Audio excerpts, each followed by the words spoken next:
Okay, number 21 on page 342, I am to write an equation of a parabola, a quadratic function, that has these two imaginary roots, 5 plus I root 2 and 5 minus I root 2.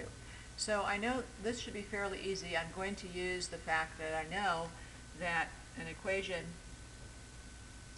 can be written as x squared minus the sum of the roots times x plus the product of the roots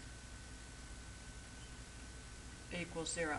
So the first thing I'm going to do is find the sum of these roots. So if I add these, 5 plus I root 2 plus 5 minus I root 2, the I root 2's go away and I get 5 plus 5 or 10. And then the product of the roots,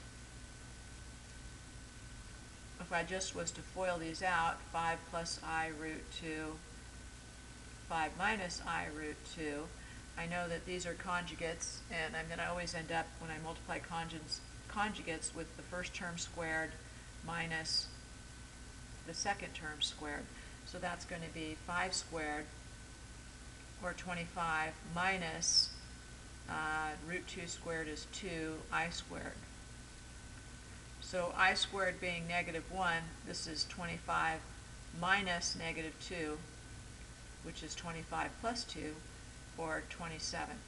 So plugging this into my formula here, I get an equation that will have these roots should be x squared minus the sum of the roots, which is 10x, plus the product of the roots, which is 27, equals 0.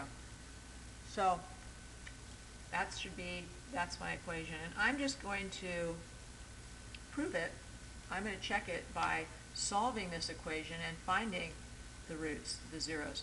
So let's say that I decide that I want to use completing the square method. So x squared minus 10x plus blank equals negative 27 plus blank. So if I come back in, this is going to be x minus 5 quantity squared. So I'm going to be adding 25 to both sides. So I get a negative 2. So now I want to isolate the x minus 5, and it's being squared, so I'm going to take the positive and negative square root of both sides. So on the left, the x minus 5 comes out, and then I get an I will come out, so I get positive or negative I root 2. And of course then when I add 5 to both sides, I get 5 plus or minus I root 2, which is the two original roots. So just checking it, and that's a fairly easy problem.